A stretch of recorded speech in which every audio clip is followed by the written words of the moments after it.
Il se réincarne en commandant de chevalier le plus redouté du royaume.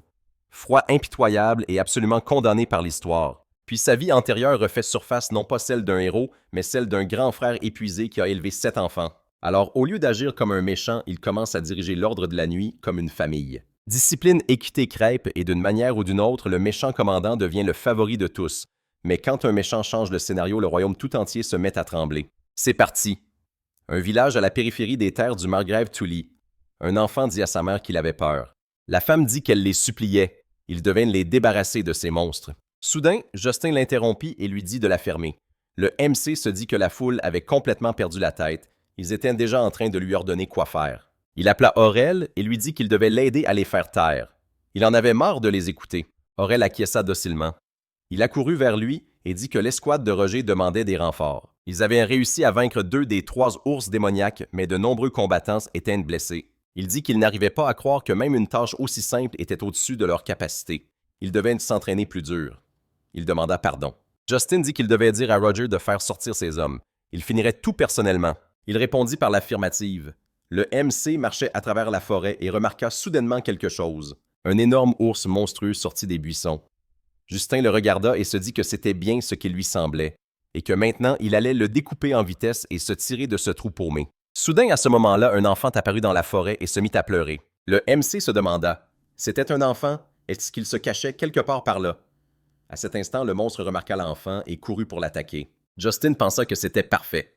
Il attrapa son épée et se dit qu'il allait s'occuper de l'ours pendant qu'il serait occupé avec l'enfant. Soudain, en voyant l'image de l'ours courant après l'enfant, le MC pensa. Qu'est-ce que c'est que cette sensation? Il se souvint de la voiture qui avait failli percuter le garçon. Il se demanda. C'est ça, il comprit. C'est son souvenir au moment de sa mort. À cet instant, Justin décida de sauver l'enfant. Il se précipita vers lui et pensa qu'il devait faire attention. À ce moment-là, le MC attrapa l'enfant, mais il fut frappé par le monstre. Il pensa qu'à ce rythme, il allait finir cette vie exactement comme la précédente. La dernière chose qu'il vit fut les soldats courant vers lui en l'appelant. Il pensa « La précédente, pourquoi ?» Justin ouvrit les yeux. On lui demanda « Êtes-vous réveillé? Comment vous sentez-vous? » Le MC s'assit et dit qu'il avait un peu mal à la tête, mais que sinon tout allait bien. Il voulait savoir comment allait son petit frère. Aurel lui demanda « Mon frère, peut-être n'avez-vous pas encore tout à fait repris vos esprits. Vous souvenez-vous de votre nom et de votre fonction? » Justin répondit qu'il était Justin. Justin Diandou, commandant du 3e ordre de la nuit du royaume de Laphios. Un mois plus tôt, ils étaient arrivés sur les terres du Margrave pour résoudre le problème croissant avec les monstres. Ils attaquaient des enfants. Et à ce moment-là, le MC pensa qu'il fallait attendre. Mais bordel, qu'est-ce qui clochait avec ses souvenirs? Il était Naoki.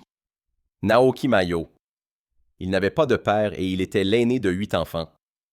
Alors il avait toujours pris soin de ses frères et sœurs du mieux qu'il pouvait. La dernière chose dont il se souvenait, c'était de s'être précipité dans la rue pour sauver son petit frère d'une voiture qui roulait à toute allure. Était-il vraiment mort ce jour-là? Et est-il ici parce qu'il s'est réincarné? Et en qui?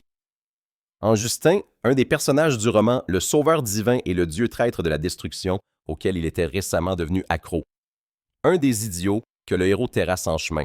Le MC se pinça la joue et demanda « Ce n'est pas un rêve, n'est-ce pas? » Aurel l'appela avec excitation. Justin lui dit qu'il avait quelque chose à lui dire. Il lui demanda ce qu'il voulait savoir. Le MC demanda « Est-ce que l'enfant que j'ai sauvé a survécu? » Aurel demanda surpris « Comment ça? » Puis il s'excusa et dit que l'ours démoniaque avait été mis KO par une brillante contre-attaque qu'il avait exécutée avant de perdre connaissance. L'enfant avait été légèrement blessé, alors il l'avait laissé avec ses parents. Justin répondit qu'il comprenait que c'était une bonne chose. Puis il sourit. Toutes les personnes dans la pièce furent très surprises et se demandèrent ce que c'était que ce sourire bienveillant sur le visage du commandant. Aurel demanda au docteur s'il était sûr que sa tête allait bien. Le docteur répondit par l'affirmative et dit qu'il n'y avait aucune blessure et qu'en fait, il s'était entièrement remis de ses plaies. Une légère perte de mémoire était possible, mais ça passerait avec le temps. Il répondit qu'il comprenait.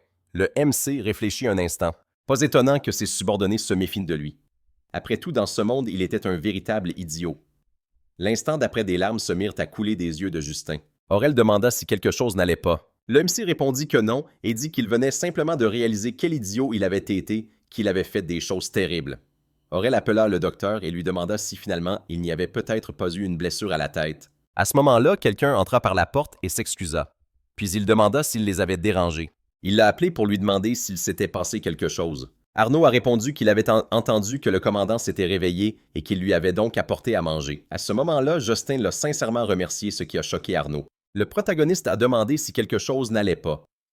Pourquoi était-il choqué par chaque mot qu'il prononçait? Arnaud a demandé si le commandant venait de le remercier. Aurel, lui, a dit aussi bas que possible qu'il était encore en convalescence, qu'il devrait revoir la répartition des tâches pour les 2 prochains jours et qu'il devait rassembler tout le monde. Compris, Arnaud a répondu qu'il avait compris. Il a dit à Justin qu'il devait se reposer et qu'ils allaient partir. Le protagoniste les a remerciés. Alors que la porte se fermait, Justin s'est dit que le Troisième Ordre avait toujours eu une réputation de bagarreurs et de fauteurs de troubles, ce qui était peu surprenant étant donné que beaucoup d'entre eux étaient d'origine modeste et même avec de tels subordonnés, il était perçu comme un commandant excessivement cruel et égoïste. Il comprenait tout ça, mais qu'on le regarde comme un fou pour un simple merci, c'était un peu trop. À ce moment-là, le protagoniste s'est adossé au lit et a pensé « Mais comment ai-je bien pu atterrir dans ce livre ?» Il ne regrette pas sa décision d'avoir sauté devant la voiture pour son frère. Ce qui l'inquiète vraiment, c'est de savoir si son frère a survécu à l'accident ou non. De plus, sa mort n'a-t-elle pas été un coup trop dur pour sa mère et le reste de ses frères? D'abord, ils ont perdu leur père et maintenant lui. Et au fait, s'il est devenu Justin, cela signifie-t-il qu'il est condamné à revivre son destin? Sera-t-il tué comme dans le livre? C'est vrai que Justin est un personnage arrogant et maléfique, mais lui n'a rien fait de mal et n'a commis aucune mauvaise action. Que devrait-il faire face à ça? Justin s'est levé et a dit que toutes ses pensées lui donnaient faim. Heureusement, son déjeuner lui avait déjà été livré par de gentils collègues. Le protagoniste a goûté la nourriture et a été déçu. Il a trouvé que ce n'était pas mauvais, mais que ce n'était pas vraiment bon non plus. Le goût était fade. Le bouillon n'était que de l'eau. On sentait à peine les ingrédients principaux et c'était tout. C'est ça la cuisine de ce monde, honnêtement, il s'attendait à mieux. Mais c'est ce que mangent les chevaliers. Peut-être qu'ils n'ont pas assez d'argent. Le sel et les épices peuvent coûter assez cher. Bon, il verra ça plus tard, mais pour l'instant, il doit se reposer puisqu'il en a l'occasion. Quand il arrivera en ville, il vérifiera combien tout coûte. Et en même temps, il vérifiera. Justin passait près de la cuisine et a entendu des bruits. Il s'est demandé « Mais qu'en est-il du petit déjeuner ?» Il a crié qu'il fallait être plus rapide. S'il ne se dépêchait pas, il le découperait à la place du monstre. L'employé s'est enfui avec une boîte dans les mains et l'a supplié de lui pardonner, que tout serait bientôt réglé. Le protagoniste l'a frappé à la tête. Il a demandé « Qui est si courageux ?» Justin leur a souhaité une bonne journée et a dit qu'il n'avait pas besoin de déranger le cuisinier. Tout le monde s'est mis à chuchoter « C'était quoi ça ?» Le commandant les a salués et il ne les a même pas sermonnés. Le protagoniste s'est excusé auprès du chef de le déranger pendant son travail, mais pourrait-il lui indiquer où se trouvait la cuisine? Le chef a tremblé et a demandé craintif « Quoi ?» Puis il a acquiescé et lui a dit de le suivre. Ils sont entrés dans la cuisine et le chef a demandé s'il avait des plaintes. Justin a répondu que non, qu'il voulait juste vérifier quelque chose. Il a pensé qu'il ne semblait pas y avoir de problème avec la qualité ou la quantité des ingrédients, donc c'était probablement juste les assaisonnements. S'il se souvenait bien, Justin laissait les chefs s'occuper des achats. Il s'est tourné vers lui et a dit qu'il avait vu ce qu'il voulait. Il s'est de nouveau excusé de l'avoir dérangé et d'avoir aussi importuné ses subordonnés. Le chef a répondu confus. « Oh, qu'y a-t-il? Il n'aurait pas dû. » Le protagoniste s'est tourné vers ses subordonnés et leur a dit de se comporter au moins normalement à table. Avaient-ils tout compris? Ils ont tous répondu par l'affirmative et se sont excusés. L'un d'eux a dit qu'il semblait que le vice-commandant avait raison. Qu'est-ce qui lui était arrivé? Un autre a dit qu'il leur parlait comme une mère à ses enfants. Il s'est tourné vers eux et leur a dit de baisser la voix. Il serait fichu s'il les entendait. Aurel s'est approché d'eux et lui a demandé s'il était sûr d'être prêt à sortir du lit. Justin l'a regardé et a dit qu'il avait décidé de faire un tour en ville. Il a dit qu'il lui conseillerait de se reposer encore un jour ou deux, mais puisqu'il en avait décidé ainsi, il devait faire attention. Il organiserait les patrouilles et les autres affaires pendant son absence. Le protagoniste lui a fait un signe de la main et l'a remercié. Justin se promenait dans les rues en se disant qu'il n'était jamais allé à l'étranger dans sa vie passée. Il n'était donc pas surprenant que ce paysage ne lui soit pas familier. Il espérait pouvoir, d'une manière ou d'une autre, comprendre ce monde fantastique. Il est passé devant une boutique et s'est demandé « Qu'est-ce que c'est ?» La nourriture ordinaire pouvait s'acheter au marché, mais il devrait probablement chercher tout ce qui est exotique dans des boutiques comme celle-ci. Tant pis. L'important était de garder son sang-froid et de ne pas oublier de sourire. Le protagoniste est entré dans la boutique. Le vendeur a voulu lui souhaiter le bonjour, mais en voyant le sourire effrayant de Justin, il a été un peu décontenancé. Le protagoniste a souri maladroitement et l'a salué. Il s'est dit qu'il devait sourire. Le vendeur a demandé « Est-ce que le commandant Justin du Troisième Ordre royal, à quoi devons-nous votre visite? » Justin a répondu qu'il voulait acheter quelque chose. Le vendeur lui a demandé ce qu'il voulait, précisant qu'il ne vendait que des épices, des armures et d'autres biens de consommation. Justin a répondu qu'il le savait et qu'il allait jeter un œil. Il a acquiescé, Justin a regardé les étagères et s'est dit qu'ils avaient même de la noix de muscade et de la cannelle. Je me demande si c'est parce que l'auteur du roman était japonais. En tout cas, c'est une bonne chose qu'il y ait autant d'épices que je connais déjà dans ce monde. C'est même une excellente chose. L'instant d'après, Justin fut très surpris en pensant qu'elles étaient aussi incroyablement chères. Ce qui aurait coûté quelques centaines de yens valait ici le revenu annuel de certaines personnes. Le vendeur était très reconnaissant envers Justin pour son achat. Justin a pris le sac et a dit « Au fait, il voulait lui demander quelque chose. » L'autre lui demanda ce que c'était. Justin a demandé où il pouvait acheter du romarin et du thym. Le vendeur a répondu « Il vous faudra des herbes de chez l'apothicaire probablement. » Justin a répondu qu'il avait tout compris. Il devrait aller voir là-bas. Il reviendrait le voir. Le vendeur s'est incliné devant lui et a dit qu'il l'attendrait avec impatience. En quittant la boutique, Justin a poursuivi son chemin en se disant « Chez l'apothicaire, hein? » Si ma mémoire est bonne, les herbes sont en effet considérées comme des remèdes en médecine chinoise, n'est-ce pas? Je pourrais utiliser ce truc. Il a utilisé son sac et y a mis ses achats. Il a dit que ce sac magique contenait 10 fois plus de choses qu'il ne le devrait vu sa taille. Des choses comme ça ne font qu'ajouter au sentiment d'irréalité.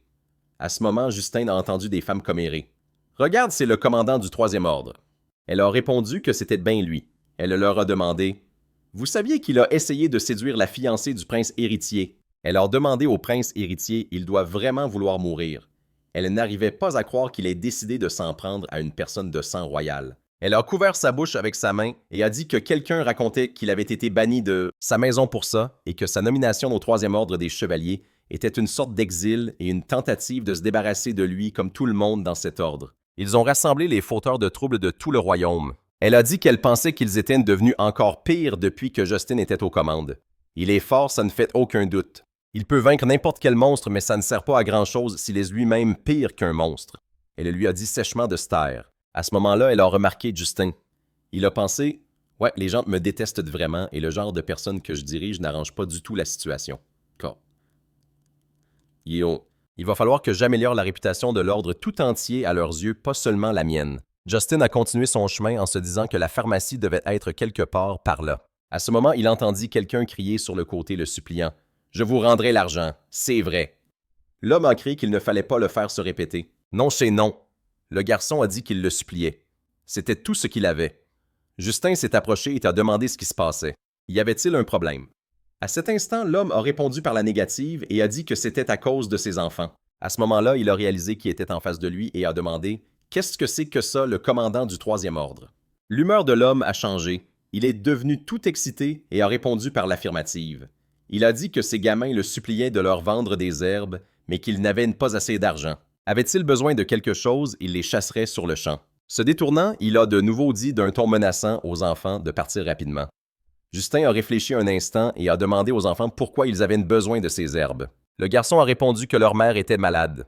Elle travaillait pour deux depuis que leur père avait arrêté de travailler puis elle est tombée malade. Ils n'avaient ni nourriture ni argent, mais Justin l'a interrompu et a demandé ce qui était arrivé à leur père. Le garçon a répondu qu'il était artisan, mais que récemment il y avait eu beaucoup de monstres dans leur région, alors il a été enrôlé dans l'armée et en est revenu estropié. La fille a ajouté que depuis, il buvait au lieu de travailler. Justin a répondu qu'il comprenait.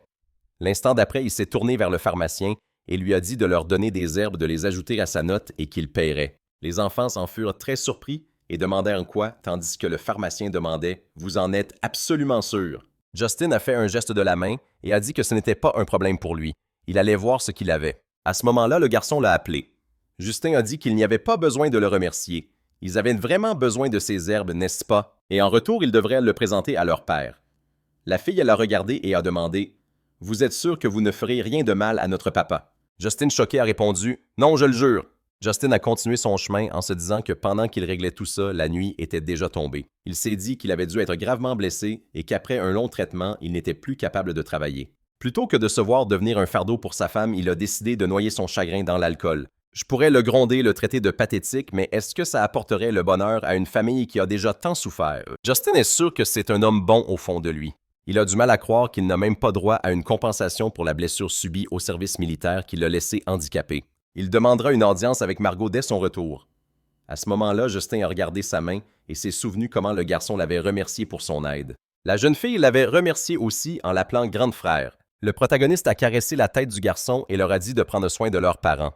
C'est alors que Justin s'est souvenu de ses jeunes frères de sa vie passée. Il a pensé « Eh bien, bien sûr, il était trop tôt pour qu'il abandonne. Le moment où le destin de Justin se décidera n'est pas encore arrivé. Il se dirige vers l'abîme maintenant, mais je peux l'aider à remonter la pente. Le protagoniste a dit « Sinon, quel genre de grand frère serais-je » Justin a dit qu'il était rentré sans incident. Mais pourquoi était-ce si vide où tout le monde était-il passé? À ce moment-là, il a entendu quelqu'un crier qu'il devait commencer les combats en 1 contre 1. Le protagoniste a vu ses subordonnés s'entraîner. Il s'est dit qu'il s'entraînait même la nuit. Quelle discipline admirable! À cet instant, quelqu'un a poussé un cri de douleur. Il a couru vers lui et a demandé ce qui s'était passé. Il a répondu qu'il s'était fait toucher. On dirait que les lames de son adversaire ont glissé quand il a essayé de parer. Il faudrait appeler un soigneur. Cassius, essayant de cacher la douleur, a répondu que tout allait bien. À ce moment-là, Justin a couru vers lui et lui a dit de lever la main pour que la blessure soit au-dessus de son cœur. Il l'a appelé. Le protagoniste l'a ignoré et a dit à Ariel de lui apporter de quoi faire un bandage. Les autres devaient arrêter de regarder et retourner à l'entraînement. Ils ont répondu par l'affirmative. Justin a pansé sa blessure et a dit que la magie de guérison ne lui rendrait pas le sang qu'il avait perdu. Il a dit que tout était prêt. Maintenant, il fallait l'emmener chez le soigneur. Pouvait-il marcher? Il devrait s'appuyer sur son épaule s'il avait mal. Cassius a répondu que ça allait. Il avait juste besoin de s'allonger et la griffure guérirait. À ce moment-là, le protagoniste l'a attrapé et a dit qu'il ne fallait pas contredire son grand frère. Tout le monde était confus. Il a demandé « son grand frère ». Justin a réalisé qu'il avait fait une gaffe. Il a alors essayé de se défiler et a dit qu'il l'emmènerait chez le soigneur et qu'il devait continuer l'entraînement. Simon a levé le pouce et a dit que ce serait fait. En même temps, il l'a appelé « frère ».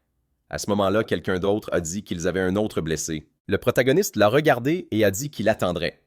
Le lendemain matin, le protagoniste s'est réveillé et a quitté sa chambre. L'employé s'est incliné devant lui et lui a souhaité une bonne journée. Justin a répondu à sa salutation. Il a marché dans le couloir en pensant que s'il ne s'était pas réincarné, il serait maintenant en train de préparer le déjeuner pour ses frères. Il se levait aux aurores. Il devait demander une audience avec le margrave et après cela, il devait aller à l'entraînement du matin. Le protagoniste est arrivé à l'entraînement. Simon a demandé à Cassius comment allait son bras.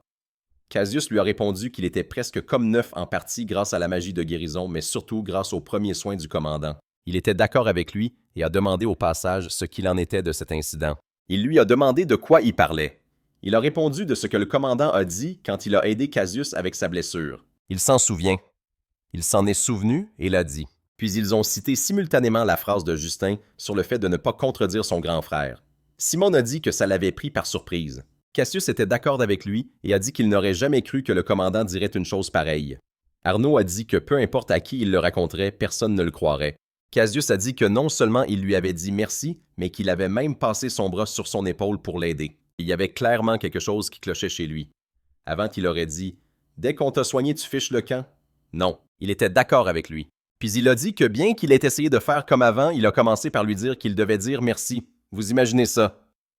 Même le médecin en a écarquillé les yeux. Arnaud a dit que, à bien y penser, leur commandant impitoyable qui dit qu'il faut dire merci. Il a dit que l'amour avait dû s'éveiller en lui après l'incident. Simon l'a pris dans ses bras et lui a dit d'arrêter. Ça devait être une blague. Il se sentait toujours mal à l'aise avec ça. À ce moment-là, le protagoniste s'est approché d'eux et a dit d'un ton menaçant qu'ils devaient bien s'amuser au lieu de s'entraîner puisqu'ils avaient le temps de se moquer des autres. Parfait. Alors vous avez dû oublier les bases vu comment vous bougez maladroitement. Vous ferez 1000 coups d'épée après l'entraînement. Justin s'est approché de Cassius et a dit que son bras venait juste d'être guéri, qu'il pouvait être dispensé. Cassius a demandé joyeusement « Sérieux ?» Tout le monde dans la foule a commencé à murmurer « Quoi, c'est trop injuste ?» Cependant, à ce moment-là, le protagoniste lui a dit qu'à la place, il devrait courir un marathon pour renforcer ses jambes et qu'il ne devait pas s'inquiéter pour sa santé. Il le surveillerait de près. « Qu'est-ce que tu en penses? Tu es content? » Le visage de Cassius s'est décomposé et il a remercié Justin. Le protagoniste a dit que c'était parfait. Il devait continuer jusqu'au déjeuner. S'il travaillait dur, il méritait une récompense. Il s'est demandé « Une récompense. Qu'est-ce qu'il prépare encore? » Il avait peur rien que d'y penser. Après l'entraînement, tout le monde est allé à la cafétéria. Simon a dit qu'il était épuisé. Il n'arrivait même pas à lever la main. Cassius était d'accord avec lui et dit que ses jambes étaient complètement gelées. Il a dit qu'il devait se dépêcher d'aller au réfectoire. Il avait faim. Il n'en pouvait plus. Aurel les a regardés et a dit qu'à partir de maintenant, il devait la fermer. Vous avez compris? Ils ont répondu que oui. Il a dit qu'il devait y aller. Les autres avaient déjà commencé à manger. À ce moment-là, tout le monde savourait son repas. Simon a demandé pourquoi ils étaient si heureux. Est-ce qu'on servait un menu spécial aujourd'hui? Il a reniflé et a dit que ça sentait délicieusement bon. Justin les a regardés et a demandé Ils sont déjà de retour. Cassius a couru vers lui et a dit qu'il avait failli mourir pendant cet entraînement. Où était la récompense promise? L'EMC a acquiescé et lui a tendu une tasse. Il lui a dit d'essayer. Cassius a demandé surpris. Quoi? Puis il a goûté quand même et a dit que c'était juste de la soupe ordinaire, celle qu'il mange tout le temps. Ça n'avait pas l'air d'une récompense. Justin a ri et lui a dit de se calmer. Il allait bien voir par lui-même. À ce moment-là, le MC a sorti un assaisonnement de son sac et a dit que voilà la récompense. Il a demandé à Justin si ce n'était pas du poivre noir. Le MC a versé le poivre et a commencé à le moudre. Cass a dit « du poivre », il avait déjà entendu parler de ça. Aurel a dit qu'il comprenait que c'était une épice, quelque chose qu'il ne pouvait pas se permettre. Cette quantité coûterait une pièce d'or. Il a demandé « surpris de l'or, oui ». Arnaud s'est gratté la tête et a dit que ça leur coûterait 1 mois de salaire.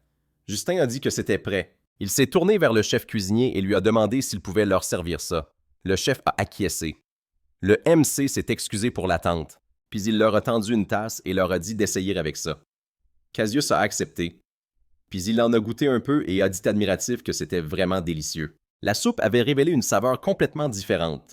Justin a ri et lui a demandé si ça lui plaisait. Il a salé un peu la soupe et y a ajouté du basilic. Aurel lui a dit « Mais es-tu sûr de ta décision? Gaspiller des épices aussi chères pour nous? » Le MC a répondu qu'un plat délicieux est la meilleure source de motivation. « Tu ne crois pas? » Aurel pensif fut d'accord avec lui. Justin a dit qu'après tout, ils étaient des chevaliers. Ils ont besoin de bien manger pour avoir assez d'énergie. En transpirant, ils perdent une partie de leurs ressources. Ils doivent reconstituer ces ressources pour être toujours au maximum de leur capacité. S'il avait dit « sels minéraux », il ne l'aurait pas compris. Le chef cuisinier a dit qu'il était lui aussi surpris. Au début, il a ajouté du poivre pour rehausser le goût. Ça, je pouvais le comprendre, mais ajouter des herbes qui sont considérées comme des remèdes, je n'y aurais même pas pensé. Il a dit qu'il était vraiment désolé. Le MC a répondu que non. Au contraire, il lui était reconnaissant d'avoir réussi à composer un bon menu avec un budget aussi serré. Le chef cuisinier surpris a dit qu'il ne méritait pas de tels éloges. Justin a demandé à tout le monde s'ils voulaient manger aussi bien. Ils ont tous répondu par l'affirmative. Le MC a affiché un large sourire et a dit que c'était ce qu'il voulait entendre. Il avait une suggestion. Et s'il cotisait une fois par mois, de cette façon, les ingrédients seraient de meilleure qualité et il pourrait s'offrir les épices. Le chef cuisinier pourrait développer pleinement ses talents sans se soucier du budget. Qu'en pensez-vous? Cassius s'est écrié. Il n'y a même pas à réfléchir. Bien sûr que je suis d'accord. Un autre a répondu qu'il était d'accord aussi. En fait, tout le monde était d'accord. Justin a dit que c'était donc décidé. Aurel a interpellé le MC. Justin lui a demandé « Qu'est-ce pas... Oh. Qu'est-ce qu'il y a? Tu es contre. » Aurel a répondu que non, qu'il était totalement pour, mais qu'il devrait contacter l'administration pour régler la question financière. Le MC l'a regardé et l'a remercié. Cassius a réfléchi un instant puis a dit qu'il avait encore faim. C'est juste que les épices n'étaient pas suffisantes pour calmer sa faim. Justin a dit qu'il comprenait et lui a dit de s'asseoir. Le MC a servi le repas. Cassius a dit que ça avait l'air super, mais Justin l'a encore frappé sur la tête et a dit « Tu n'as rien oublié avant de commencer à manger. » Cassius, se tenant la tête, a demandé « J'ai oublié de me laver les mains. » Le MC a dit irrité que c'était important aussi, mais qu'il avait oublié de dire « merci pour le repas ». Cassius l'a regardé d'un air vide et a demandé « Quoi? Merci pour le repas ». Justin a répondu qu'il devait montrer sa gratitude au chef et pour les ingrédients. « Tu ne toucheras pas à ta nourriture si tu ne le fais pas. » Cassius a demandé « C'est une sorte de prière avant de manger, il n'y a que les riches qui font attention à ça », se demanda-t-il. Le commandant a perdu la tête, non, finalement il a acquiescé et a dit qu'il ferait mieux de le faire. Il a ri et a dit qu'il n'avait pas prié depuis qu'il était jeune. Ils ont tous joint les mains et remercié le Seigneur pour leur pain quotidien. Puis tout le monde a simultanément remercié pour le repas. Chacun savourait la nourriture préparée. Le MC a pensé « C'est mieux comme ça, tout comme à la maison ». L'assistant a couru vers Justin et a dit qu'il avait des nouvelles. Le MC lui a demandé ce que c'était. L'assistant a répondu que ça concernait son audience avec le margrave. Ils avaient reçu la permission, mais au domaine du margrave Taland. Justin, qui se trouvait au domaine, pensa qu'il ne s'attendait pas à être appelé aujourd'hui. C'était compréhensible qu'il ne veuille pas avoir affaire à des gens aussi problématiques que lui. Cela dit, il le comprend compte tenu de sa relation avec elle. Diana Darlian est la fille unique du margrave et la fiancée du prince héritier. Dans le roman, il harcelait Diana à cause de sa dispute avec le prince et l'a forcée à se jeter dans ses bras. Plus tard, elle met fin à ses jours et les lecteurs l'ont même surnommé personnage secondaire. Justin est une personne dégoûtante et maintenant c'est lui. Heureusement, il n'en est encore qu'au stade où Justin se contente de se moquer d'elle. Maintenant, il doit juste dissiper tous les malentendus, que ce soit concernant ses affaires ou elle. Le majordome a demandé à notre héros s'il était le seigneur Vandu. Justin a répondu par l'affirmative. L'assistante a alors dit que le seigneur Taland lui avait ordonné de l'escorter. Il devait donc le suivre. Ils se sont approchés de la porte et le majordome a frappé. Puis il a annoncé en s'excusant pour le dérangement que le seigneur Justin de Vendu était arrivé. Le margrave lui a dit d'entrer. Les portes se sont ouvertes et notre héros s'est incliné se présentant comme Vanou et le remerciant pour le temps qu'il lui accordait. Justin les a alors regardés et a pensé que leur regard allait finir par le transpercer. Notre héros pensa « Ce n'est que le bureau du margrave, mais tous les chevaliers sont là. Me trouve-t-il si dangereux que ça? » Le margrave lui a dit qu'il pouvait s'asseoir. Justin a acquiescé et l'a remercié. Les chevaliers étaient très choqués par le comportement de notre héros. Il pensa qu'ils étaient visiblement décontenancés. Ils n'avaient jamais vu de bonne manière de sa part. À leurs yeux, lui et son ordre n'étaient qu'une bande d'idiots sans talent incapables de vaincre un monstre sans leur aide. Le margrave lui demanda de quelle nouvelle urgente il souhaitait parler. Justin pensa que le margrave n'avait même rien remarqué. Il a dit vouloir signaler un problème survenu lors d'une promenade en ville et qu'il était venu pour en faire le rapport. Le margrave a demandé si le problème était lié au changement récent. Il a répondu que l'ordre public s'était considérablement dégradé ces derniers temps, ce qui était l'une des causes du problème. Les citoyens vous voient comme un seigneur cruel qui traite ces hommes comme des déchets. C'est l'impression qu'ont les habitants du coin. Clément, indigné, s'est exclamé « Qu'avez-vous dit? Comment osez-vous vous adresser au seigneur de la sorte? » Le margrave lui a ordonné de se taire. Il devait d'abord écouter toute l'histoire. Il devait continuer. Justin a alors dit avoir entendu dire qu'il avait appelé ses hommes en renfort pour combattre les monstres. Mais comment traite-t-il ceux qui sont blessés et souffrent de complications? Le margrave a répondu qu'il les avait relevés de leurs fonctions. Il ne pouvait pas forcer des hommes blessés à combattre. Il a versé des indemnités de guerre aux soldats sous ses ordres, et si c'étaient des membres de la milice, ils pouvaient reprendre leur ancien travail. Notre héros a alors dit « Avec tout mon respect, n'est-ce pas là une façon de voir les gens comme de simples pions dont on peut se débarrasser à tout moment? » « Qu'avez-vous dit? » a demandé le margrave. Justin a calmement répondu qu'il avait rencontré un ancien artisan et sa famille renvoyée du service après une grave blessure. Cet homme était tombé dans le désespoir, incapable de reprendre son ancien métier à cause de sa blessure. Sa femme avait pris le relais ruinant sa propre santé. Les enfants suppliaient un marchand pour obtenir des herbes médicinales pour leur mère, alors qu'ils étaient eux-mêmes affamés et impuissants. Il a écouté leur histoire et leur a acheté des médicaments. Mais les aider une seule fois ne résoudra pas le problème principal. Forcer un homme à se battre pour ensuite l'abandonner comme un jouet usé est une raison suffisante pour que les gens vous considèrent comme un homme très cruel. Le margrave a demandé s'il voulait qu'il verse des pensions à tous les blessés jusqu'à ce qu'ils soient satisfaits. S'il faisait cela, son domaine tomberait en décrépitude. Notre héros a répondu « Ce serait évidemment impossible. Alors pourquoi ne pas créer une clinique gratuite dans les quartiers pauvres? Ou encore de fournir des emplois adaptés aux blessés? De cette façon, vous leur donnerez l'espoir d'un avenir meilleur. » Le margrave réfléchit un instant puis lui demanda ce qu'il avait à y gagner. Justin répondit qu'il n'avait personnellement rien à y gagner. De cette manière, il aiderait les gens de ce domaine et même le margrave lui-même. Le margrave a répondu qu'il comprenait et qu'il allait y réfléchir.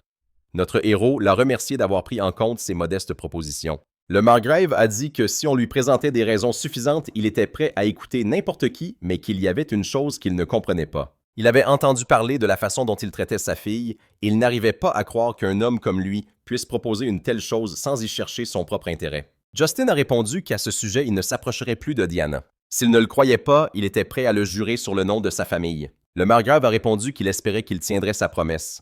Notre héros pensa qu'il ne le croyait pas du tout, mais qu'il devait se contenter de ça pour le moment. Mais même s'il arrête d'importuner Diana, cela ne changera rien au fait que le personnage principal va bientôt apparaître. Une sainte qui s'opposera au mal qui envahit ce monde. Dans le roman, Diana est déjà morte lorsque la sainte apparaît, ce qui permet au prince héritier et à la sainte de se rapprocher sans obstacle. Mais que se passera-t-il si Diana survit? Si c'est possible, il veut juste qu'elle vive heureuse. Justin a ensuite demandé au margrave s'il avait remarqué une augmentation anormale du nombre de monstres ces derniers temps. Le margrave répondit que c'était vrai, mais quel était le rapport avec sa fille? Le héros a répondu que ce n'était qu'une supposition, mais que l'augmentation de la population de monstres pourrait être l'œuvre d'un dieu maléfique. En d'autres termes, il était sûr que c'était des signes de l'apparition imminente de la sainte. Le margrave effrayé répondit que c'était impossible. Même si c'était vrai, il n'y avait aucune garantie que sa fille soit une sainte. Justin répondit que c'était exact. Il y avait une forte probabilité qu'elle ne le soit pas et c'était triste, car il savait déjà que toutes les saintes étaient mariées à des membres de la famille royale. Si une sainte apparaissait maintenant, qu'arriverait-il à Diana? Le margrave répondit qu'il était évident que le prince héritier l'abandonnerait tout simplement. Le héros a répondu que ce serait le cas. La seule option pour sa fille était de se taire et de se retirer, mais ce n'était que sa supposition. Il voulait simplement qu'il garde cela à l'esprit. Le margrave foudroya Justin du regard et lui demanda ce qu'il manigançait. Le héros s'inclina devant lui et dit qu'il n'avait rien en tête. Il regrettait simplement ses actions passées.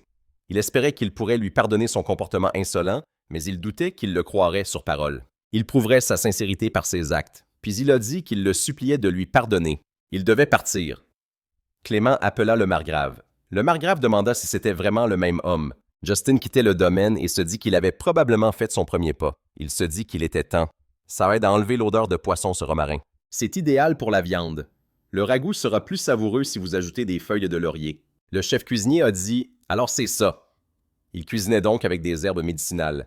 Il répondit qu'il ne savait pas qu'on pouvait les utiliser de cette façon. Il remarqua le héros et lui demanda où il avait appris ça. Justin répondit « En faisant des expériences quand je voulais en savoir plus sur les effets des herbes ». Il dit avec admiration que c'était génial. Le héros pensa que franchement, dans sa vie antérieure, il cuisinait pour toute la famille. On ne sait jamais ce qui peut être utile dans la vie. Aurel dit « Le voilà ». Il souhaita le bonjour à Justin. Le héros lui rendit l'appareil et lui demanda si quelque chose n'allait pas. Aurel répondit que chacun des membres de l'ordre avait accepté la collecte de fonds. On leur déduirait 2 pièces d'argent chacun de leur salaire, soit environ 1 pièce d'or par mois. Justin y réfléchit. Cela semblait peu compte tenu de leur appétit. Il dit que c'était d'accord qu'ils essaieraient de respecter le budget. Ils devaient compiler une liste de courses auprès des cuisiniers. Il enverrait quelqu'un de l'administration pour faire les achats. Aurel demanda si cela ne compliquerait pas les choses.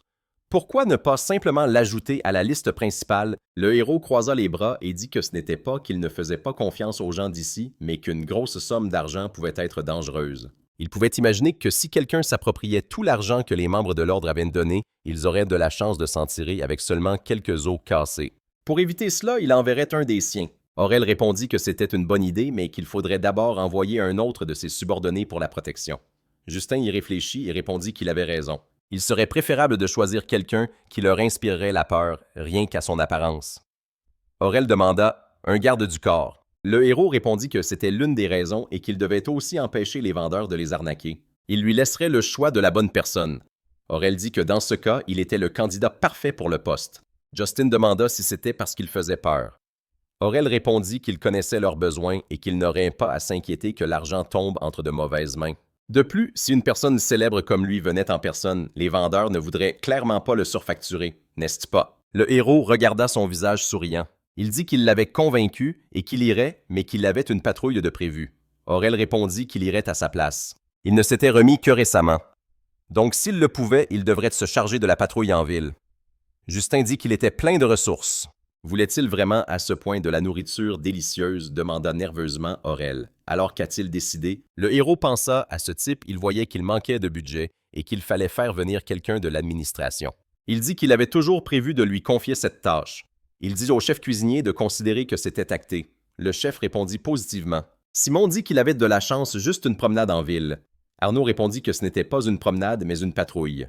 Il dit que c'était quand même beaucoup plus facile que de massacrer des monstres. Justin les interpella et leur dit de ne pas faire les idiots. Il espérait qu'ils feraient une preuve de dignité et d'honneur en tant que membre d'un ordre de chevalerie. Ils répondirent tous les deux positivement. Simon dit qu'il ne trouvait pas que le commandant agissait bizarrement ces derniers temps. Ne leur avait-il pas dit quelque chose comme « Il faut donner une leçon à ces idiots pour ne pas m'avoir respecté » Et maintenant, il leur parlait d'honneur et de dignité. Il était d'accord avec lui. Simon dit « Mince, je pensais que je pourrais m'amuser un peu. » Arnaud dit que l'objectif du commandant pour aujourd'hui, c'est les courses. Gaspard demanda si cela signifiait qu'à partir d'aujourd'hui, la nourriture serait supportable. Sinon, il n'aurait pas amené l'officier administratif ici. N'est-ce pas? Le MC a répondu qu'il ne savait pas de quoi il parlait. Il a dit qu'il devait se dépêcher. Il devait y aller. Justin lui a dit de se calmer. Il lui a demandé s'il connaissait le gérant de la pharmacie. N'est-ce pas? Florent a répondu par l'affirmative, ajoutant qu'il était l'un de leurs fournisseurs. Il lui a dit qu'il lui laissait donc les négociations. Voici la liste. Il lui tendit la note. Florent a répondu que tout serait fait. À ce moment-là, quelqu'un a appelé le MC. Il a regardé dans la direction d'où venaient les bruits et a vu de jeunes enfants. Marc l'a appelé et Justin les a salués. Est-ce qu'ils sont en promenade? Marc a acquiescé et Arnaud a demandé au MC. Ses enfants. Justin a simplement dit qu'il ne les avait pas rencontrés dans les meilleures circonstances. Chloé a dit que leur mère se sentait mieux parce qu'il était resté avec eux tout ce temps. Marc a ajouté que leur père était devenu beaucoup plus gentil et qu'il travaillait sans relâche. Il a sincèrement remercié le MC. Justin a posé ses mains sur leur tête et a dit en souriant qu'il était heureux. Heureux de l'apprendre. Cette scène a grandement surpris tous les gars. Simon a demandé « Est-ce qu'il a souri ?» a demandé Gaspard choqué. A-t-il tapoté la tête de l'enfant? Il a dit « Merde, je croyais que mes yeux me jouaient des tours. » Les filles s'inquiétaient qu'il menace de jeunes enfants. Quelqu'un devait les aider. Quelqu'un dans la foule a dit que les rumeurs étaient donc vraies. Il ne pensait pas que la situation était si grave. En entendant cela, le MC pensa « C'est donc comme ça que les gens me voient de l'extérieur. » Justin s'est excusé auprès des enfants, disant qu'il avait beaucoup à faire et qu'il leur rendrait visite la prochaine fois avec un cadeau. Marc a demandé avec enthousiasme si c'était vrai. Il le lui a promis. Le MC a répondu que oui. Le gamin a dit au revoir à Justin. Le MC a dit qu'il se reverrait. Simon, en voyant ça, a dit que c'était incroyable. Il lui parlait comme s'il était vraiment leur grand frère, comme on pouvait s'y attendre d'un commandant qui se fait appeler grand frère pendant l'entraînement. Ces mots ont offensé Justin et il, lui, a dit avec colère d'oublier ça. Arnaud l'a appelé et lui a demandé s'il avait honte. Le MC a répondu nerveusement que non. Il pensait que parce que sa mémoire était mêlée à celle de Justin, quand ces idiots l'appelaient grand frère, il ressentait une honte insupportable. Justin s'est retourné et a dit à Florent de le suivre. Il a répondu par l'affirmative. Il a ordonné aux gars d'attendre ici et de ne rien faire qui sorte de l'ordinaire. Ils ont répondu positivement. Le vendeur lui a souhaité le bonjour et a ensuite demandé si c'était bien le commandant Vanou. Justin s'est excusé pour l'intrusion. Le vendeur a demandé à quoi il devait cette visite. Le MC a dit à son assistant que le reste dépendait de lui. Il ne devait pas avoir peur. Il venait juste acheter quelques articles. Florent a répondu par l'affirmative. Il a ensuite dit au vendeur que c'était en plus de ce qui devait être livré à la caserne des Chevaliers. Voici une liste. Le vendeur a dit qu'il y jetterait un œil immédiatement. Il a lu la liste et a dit songeur que la commande concernait des herbes médicinales. Devait-il les livrer avec les potions directement aux troupes? Florent a répondu par la négative, disant qu'il fallait les envoyer à la cuisine. Le vendeur a répondu par l'affirmative, puis a demandé pourquoi à la cuisine. Justin a dit qu'il avait trouvé une nouvelle façon de les utiliser. Donc si tout allait bien, il continuerait à leur acheter des herbes. Il pouvait compter sur lui, n'est-ce pas? Le vendeur effrayé a dit qu'il ferait tout de la meilleure façon possible. Les gars se tenaient là et regardaient toute la scène par la fenêtre. Simon a dit que le propriétaire était vraiment effrayé. Maintenant, il allait lui mettre la pression pour baisser les prix. Gaspard a dit que c'était bien le commandant auquel ils étaient habitués. Arnaud était d'accord avec lui. Gaspard a dit « Mais vu comment il s'est comporté avec ses enfants et ce qu'il a dit à propos de son grand frère, il a apparemment un problème à la tête depuis sa blessure. » Simon a dit que ce n'était pas surprenant. Quel genre de sourire avait-il sur le visage? Il sourit comme ça. Simon a imité la façon dont le MC souriait. Les gars ont ri de ça. Il lui a dit de la fermer. Justin est apparu derrière Simon et a demandé « Alors comment est-ce que je souris? Montre-moi voir. » Simon, très effrayé, a dit qu'il plaisantait. C'était une blague. Puis il a ri nerveusement. Le MC s'est approché de lui et a demandé « Tu es sûr? Alors je vais jouer le jeu avec toi une fois. » À ce moment-là, Justin l'a frappé. Puis il a dit qu'il s'en sortait bien. Arnaud a dit que c'était définitivement leur commandant. Après tout ça, le MC et les autres sont sortis. Justin a dit « C'est génial, ça y est, on a réussi à l'avoir pour pas cher. » Il a dit « Eh bien, quand tu les effraies avec ton sourire… » À ce moment-là, il lui a fait signe de se taire. Le MC a dit qu'il n'effrayait personne. Il a juste promis de tout acheter en gros à un prix raisonnable. Arnaud a demandé « C'est vrai? » Justin y a réfléchi. Eh bien, c'est en partie vrai. Il a pu trouver un accord uniquement parce qu'il était Justin. Ce n'est pas si facile de gérer les finances avec autant de subordonnés. Tous les moyens sont bons dans la limite du raisonnable, bien sûr. Simon a ri et a dit qu'il avait hâte d'essayer les nouveaux plats. Arnaud a dit qu'il parlait exactement comme Cassius. Le MC les a regardés et a dit qu'il y avait encore l'entraînement avant ça, donc il attendait leurs résultats. Simon a répondu par l'affirmative. À ce moment-là, Arnaud a remarqué quelque chose. Il a demandé pourquoi il y avait tant de bruit devant la caserne. Justin est arrivé et a demandé ce qui s'était passé. L'assistant a accouru vers lui et l'a interpellé. Il a dit que le vice-commandant et les autres soldats avaient été pris par surprise. Notre héros a fait irruption dans la pièce et a demandé si tout allait bien. Le médecin était soulagé de le voir de retour. Justin a immédiatement demandé l'étendue des dégâts. Le médecin a répondu que tout le monde était blessé, mais que Dieu merci, il n'y avait aucune victime. Le héros a expiré et a dit « Au moins ce n'est que ça ». Aurel a ouvert les yeux et a salué le commandant. Puis il a essayé de se relever en s'excusant de se montrer à lui dans cet état. Justin lui a dit de ne pas bouger. Qu'est-ce qui a bien pu se passer? Aurel a raconté qu'après son départ, il avait mené l'escouade dans la partie est de la forêt. C'est un endroit connu pour son grand nombre de monstres, mais à peine entrés, ils ont été attaqués par des créatures bien plus nombreuses que prévu. Miraculeusement, ils ont gagné, mais ils pouvaient voir les conséquences de cette victoire. Le héros a croisé les bras et a dit qu'il comprenait. Ils avaient fait du bon travail. Aurel l'a regardé et a dit qu'une activité étrange des monstres avait été remarquée récemment. Était-ce possible? Il n'a pas eu le temps de finir que Justin l'a interrompu, disant qu'il s'en occuperait. Il devait se reposer. Aurel a acquiescé. Le héros est parti et a dit à Florent qu'il devait envoyer une autre lettre au margrave. Il y avait des signes d'une invasion de monstres et il demandait leur coopération. Justin a pensé que dans l'une de ses vies passées, une invasion de monstres avait eu lieu sur les terres du margrave. Justin pensait pouvoir la réprimer avec l'aide du Troisième Ordre, mais à cause de son arrogance, alors que les forces ennemies étaient clairement supérieures, il a envoyé ses soldats à la mort. Il a finalement réussi à gérer l'invasion, mais la réputation du Troisième Ordre de la Nuit a été complètement détruite. Le subordonné du prince héritier fut nommé nouveau commandant et à son tour, il commença à manigancer dans son dos pour écraser complètement Justin. C'était le point de départ de l'intrigue qui allait changer le futur. Il ne pouvait commettre aucune erreur. La nuit est tombée. Florent a frappé à la porte puis est entré. Il s'est excusé auprès du commandant et a annoncé l'arrivée de Sir Clément, le commandant de l'unité de nuit du margrave. Le héros l'a remercié d'être venu. À ce moment, Clément a frappé la table du poing, s'est levé d'un bond et lui a dit qu'il en avait assez de ces formalités. Quelles sont ces sornettes que vous racontez au margrave? D'abord, vous dites que vous prouverez votre sincérité par vos actions et maintenant vous parlez d'une sorte d'invasion de monstres. Pensiez-vous vraiment pouvoir emprunter nos troupes avec un tel argument? Justin a répondu que tout récemment, ses subordonnés avaient rencontré des monstres dans la partie est de la forêt. L'escouade entière a été blessée et forcée de battre en retraite. Clément a demandé avec surprise même les troupes d'élite du Troisième Ordre. Le héros s'est dit que le rapport indiquait que les monstres se déplaçaient en groupe. Il a ajouté qu'il n'avait clairement pas l'intention de les attaquer. Il voulait simplement tester leur force.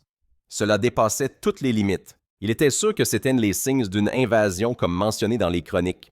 Clément a rétorqué que quelque chose de pareil n'était pas arrivé depuis au moins 100 ans. Justin a demandé pourquoi il pensait que si une telle chose ne s'était pas produite en 100 ans, elle ne pouvait pas arriver maintenant. Rien ne garantissait que les jours paisibles d'aujourd'hui le resteraient demain.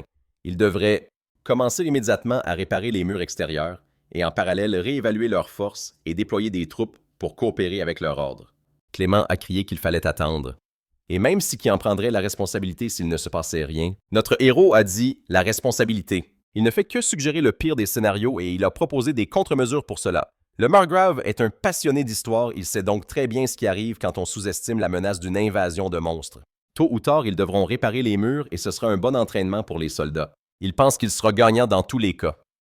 Clément a grogné de colère. Puis il s'est levé et en partant a dit qu'il l'avait entendu. Il rapporterait personnellement ses idées au margrave et d'ici là, il ne devait pas outrepasser son autorité. Il a demandé pardon, puis est parti. Justin s'est dit « Mon Dieu » pour exprimer une telle aversion ouvertement. Il pensa qu'ils allaient devoir se débrouiller seuls. Le héros est entré dans la pièce et a demandé comment ils allaient. Ils l'ont tous appelé et ont dit qu'il était de retour. Il a dit que tout semblait aller bien. Justin a demandé au médecin comment ils allaient. Combien de temps devraient-ils encore rester là? Le médecin a répondu que la plupart iraient bien d'ici quelques jours, mais que les blessés graves auraient besoin d'au moins une semaine pour se remettre sur pied. Le héros a réfléchi un instant et a dit qu'il comprenait tout. Puis il a remercié le médecin. Il s'est approché de Simon et a posé sa main sur son épaule. Puis il a dit qu'ils avaient fait du bon travail. Ils devaient se reposer. Ils devaient être obéissants et rester tranquilles. Ils devaient veiller sur ses camarades. Ils comptaient sur lui. Il a répondu positivement et a dit qu'il pouvait s'en remettre à lui. Justin a frappé à la porte. Aurel a dit qu'il pouvait entrer. Le MC est entré et lui a demandé comment il allait. Aurel a répondu qu'il s'en était bien sorti et que ça allait déjà. Justin a dit que c'était une excellente nouvelle. Aurel a ri et a dit qu'il pensait qu'il se mettrait en colère et lui dirait quelque chose comme « Quel pathétique » ou « Pourquoi mon subordonné est-il si faible ?» Le MC a dit qu'en réalité, il était en colère jusqu'à un certain point. Il devait bien s'en être rendu compte lui-même. L'invasion des monstres pourrait commencer dans seulement quelques jours. Aurel a acquiescé et a dit qu'il avait un mauvais pressentiment depuis longtemps, mais qu'il n'arrivait pas à croire que tout cela mènerait à ça. Justin a répondu qu'il comprenait parfaitement. Une invasion ne se produit généralement qu'une fois toutes les quelques centaines d'années. Aurel a ri et a dit qu'il ne pensait pas que cette catastrophe légendaire lui tomberait dessus. Le MC lui a alors dit au passage que les blessés avaient une semaine pour se rétablir. Aurel a demandé « Même les troupes d'élite ?» Justin a répondu par l'affirmative et a ajouté qu'il en faisait partie, mais qu'il ne fallait pas se méprendre. Il n'était pas assez bon pour le laisser se reposer pendant qu'il pansait ses plaies. Des éclaireurs avaient déjà été envoyés dans diverses parties de la forêt. Ils surveilleraient la situation actuelle grâce à leurs rapports. Ils devaient essayer de deviner ce qu'ils préparaient et eux, à leur tour, baseraient leurs prédictions sur les siennes. Aurel a demandé s'il avait une sorte de plan, n'est-ce pas? Très bien, il ferait de son mieux. En quittant de la pièce, le MC a dit « Alors la fête va bientôt commencer ». Justin a dit qu'il allait expliquer la situation. Après avoir observé le comportement anormal des monstres pendant une longue période, ils étaient sûrs que c'était le présage d'une invasion de monstres. Il a demandé « Vous êtes sérieux? Ce ne sont pas juste des contes de fées pour effrayer les enfants. » Le MC a demandé « Savez-vous pourquoi ce phénomène se produit? Il existe une chose appelée pierre démoniaque, aussi connue sous le nom de fragment du dieu maléfique. Elle absorbe l'énergie démoniaque de la zone sur une longue période et une fois qu'elle est saturée, elle libère toute cette énergie dans l'air. Justin a pensé que l'énorme quantité d'énergie démoniaque attire les monstres ou crée même de nouvelles espèces et finalement une horde immense commence son carnage. Il a dit qu'il y avait deux façons de les gérer. La première était soit de briser le fragment du dieu maléfique avant que l'invasion ne se produise, soit de vaincre tous les monstres enragés jusqu'à ce que toute l'énergie démoniaque soit épuisée. Il a demandé à Aurel ce qu'il en pensait. Aurel a répondu que franchement leur seule option était de se battre car personne n'avait jamais réussi à détruire la pierre auparavant. Le MC était d'accord, disant que la raison pour laquelle la pierre était si difficile à trouver était qu'elle ressemblait à une pierre ordinaire jusqu'à ce qu'elle libère son énergie. Seul un saint ou un prêtre de haut rang pouvait remarquer la différence, mais la plupart des gens l'ignoraient. Par conséquent, si une infestation se produisait et que les monstres attaquaient, il serait trop tard. Ce n'était pas quelque chose que leur ordre pouvait gérer seul, et même si le margrave les aidait, l'ampleur de la destruction serait catastrophique. Arnaud a levé la main et a demandé « Mais que devrions-nous faire alors ?»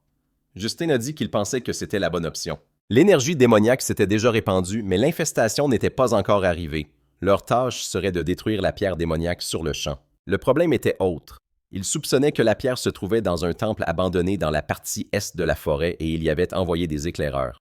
Selon les rapports, des monstres se rassemblaient effectivement dans cette zone. Simon a dit que c'était excellent. Le sixième sens du commandant est au-delà de tout éloge. Le MC a répondu « Eh bien, nous avons juste eu beaucoup de chance. » Justin a ri intérieurement et a pensé que dans le roman, le saint trouve une pierre démoniaque à peu près dans cette zone et qu'il devait leur mentir sans rougir. Gaspard a demandé si c'était génial. Une personne qui peut briser la pierre sera considérée comme un héros à l'avenir, n'est-ce pas? Cass a levé la main et a demandé s'il pouvait y aller aussi. Le MC a dit « Quelles ailes soient! » Son escouade et celle d'Elliot seront envoyées pour chercher et détruire la pierre démoniaque. Cass était content de cette nouvelle. Simon a demandé « L'escouade d'Elliot. » Ils ont renforcé leur rang dernièrement. Arnaud a dit « C'est vrai, ils ont 2 écuyers avec de bonnes compétences. On peut leur faire confiance et Cassius est parmi eux. Quelque chose d'intéressant se prépare. » Justin a dit que c'était tout pour lui. Il avait encore une réunion avec le margrave. Il a crié à tout le monde de recevoir le briefing d'Aurel et de se préparer à ce qui allait arriver. Et que lorsqu'il donnerait l'ordre, tout le monde devait être sur ses gardes. Tous ont répondu par l'affirmative. Le MC est arrivé au domaine. Le margrave s'est excusé auprès de Justin de l'avoir appelé si urgemment. Le MC a dit que ce n'était rien. Il avait aussi quelque chose à ajouter. Le margrave a posé des questions sur l'invasion. Justin a répondu par l'affirmative et a dit que les signes clairs du phénomène avaient été confirmés. Le margrave a dit qu'il ne pensait vraiment pas qu'une telle chose se produirait de son vivant. C'est de cela qu'il voulait lui parler. Il devait aller droit au but. Il ne pouvait pas leur prêter ses troupes. Le MC s'est demandé s'il ne le croyait toujours pas. Le margrave a dit que c'était une urgence, donc il n'était pas contre la coopération, mais qu'une petite augmentation des troupes ne suffirait pas à résister. Il était bien au courant de ça, n'est-ce pas? Justin a répondu par l'affirmative et a dit que c'était vrai, mais il croyait aussi que l'invasion pouvait être arrêtée net. En réalité, il connaissait déjà l'emplacement potentiel de la pierre démoniaque. Le margrave demanda surpris « Est-ce bien vrai? » Même avant le règne de sa famille, ce territoire avait été dévasté d'innombrables fois par ces invasions. Si le fragment du dieu maléfique était détruit, il pourrait enfin vivre sans crainte. Clément lui demanda ce qu'il proposait. Avait-il un plan? Justin expliqua que la pierre démoniaque attirait les monstres vers un endroit difficile d'accès, mais qu'il pouvait tout de même lancer une attaque surprise avec une petite escouade d'élite et qu'il tenterait de percer pendant qu'il confierait au vice-commandant Aurel de Arena la tâche de couvrir leurs arrières. Le margrave perplexe demanda « Va-t-il diriger l'escouade lui-même? » Il expliqua alors qu'à l'heure actuelle, il n'y avait personne en qui il pouvait avoir confiance à part le 3e ordre de la nuit. Il leur demandait de faire de leur mieux. Justin sourit et dit qu'il n'était pas encore certain que la pierre se trouvait réellement là-bas et qu'il ne pouvait donc pas garantir leur succès, mais qu'il ferait de son mieux. Puis ils se serrèrent la main. Clément dit à Justin que comme il l'avait suggéré, ils concentreraient tous leurs efforts sur le renforcement des murs et de leur défense. Justin répondit que c'était une bonne chose car le nombre de monstres ne cessait d'augmenter. Clément ajouta qu'il ne lui faisait pas encore entièrement confiance. Repartir de zéro n'était pas que des mots en l'air et il attendait donc des résultats de sa part. Justin afficha un sourire dément et répondit qu'il allait sans dire qu'il serait à la hauteur de ses attentes. Un tel sourire déconcerta le margrave Clément. Il se demanda s'il pouvait lui faire confiance. Justin répondit par l'affirmative et ajouta qu'il avait encore des choses à faire. Il demanda de l'excuser, puis il partit. On l'accueillit à son retour au camp. Justin demanda où était Aurel. On lui répondit qu'il était au poste de commandement. Justin alla le retrouver. Aurel lui demanda comment tout s'était passé. Justin répondit qu'ils avaient reçu l'approbation et qu'ils allaient prendre en charge la défense de la ville. Aurel, soulagé, dit qu'il n'aurait pas pu gérer tout ça tout seul. Justin demanda si les gars étaient prêts. Aurel répondit qu'ils étaient en train de vérifier une dernière fois leur équipement. Le moral était si bas que ça en devenait un problème. Justin rétorqua que ce n'en était pas un. Le vrai problème, c'est quand il manque de concentration. Quels sont les rapports? Aurel répondit que les éclaireurs venaient de rentrer. Près des ruines, il y avait des monstres végétaux, des bêtes, des ogres et même des oiseaux géants. Environ 50 au total. Comme prévu, leur nombre ne cessait d'augmenter. La pierre démoniaque doit se trouver là-bas. Justin dit qu'il avait une idée. Aurel répondit qu'il devait s'occuper des monstres aux abords du temple avant d'y pénétrer. Après une brève discussion, Justin dit « D'accord, c'est ce qu'on va faire ». Ils n'avaient pas assez de provisions à la caserne. Il devait s'occuper du ravitaillement. Aurel acquiesça. Le chef cuisinier frappa à la porte et demanda si le commandant était là. Justin se tourna vers lui et demanda si quelque chose n'allait pas. Le cuisinier annonça que la nourriture était prête et qu'il devait préparer le sac magique. Justin répondit qu'il avait compris. Il s'excusa auprès d'Aurel et dit qu'il devait s'absenter un instant. Aurel sourit et lui dit de ne pas s'en faire. Le cuisinier expliqua que des sandwichs, des soupes et de la viande se trouvaient à l'intérieur. Il ajouta qu'il avait entendu dire que le sac pouvait figer le temps et qu'il était donc certain que la nourriture resterait bien chaude. Sinon, il pourrait toujours la réchauffer. Il y avait environ 120 portions.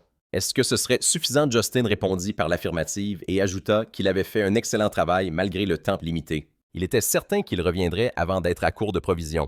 Le reste servirait d'apéritif pour fêter leur victoire. À cet instant, quelqu'un appela soudainement le chef cuisinier, ce qui le fit sursauter violemment. Justin déclara que les cuisiniers étaient aussi des membres de l'ordre qu'ils combattaient à leur côté et que sans leur soutien, ils ne pourraient pas y arriver. Le chef cuisinier fut quelque peu surpris par ces mots. Puis il s'inclina et le remercia sincèrement. Il annonça qu'ils allaient préparer le festin pour célébrer leur victoire et qu'ils attendaient son prompt retour. Justin eut à nouveau un sourire dément et répondit qu'il l'attendrait avec impatience. Le soir venu, ils se rassemblèrent tous. Il demanda si les provisions étaient prêtes. On lui répondit par l'affirmative, ajoutant que tout avait déjà été chargé sur le chariot. Il s'enquit de l'équipement de son escouade et de celle d'Elliot. On lui répondit que tout allait bien. On lui assura qu'il n'y avait aucun problème. Il demanda si l'escouade de soutien était prête. L'escouade répondit que oui. Justin dit que c'était parfait. Il annonça alors qu'ils allaient revoir le plan une dernière fois. Leur mission était de détruire la pierre démoniaque qui, selon leurs estimations, se trouvait dans les ruines à l'est de la forêt. Ils se rendraient en chariot jusqu'à la lisière des ruines, puis continueraient à pied en éliminant tous les monstres sur leur chemin jusqu'à leur destination. Une fois arrivée, l'escouade de soutien devra rester sur ses gardes et, si nécessaire, préparer une voie de repli. L'escouade principale concentrera tous ses efforts pour trouver et détruire la pierre.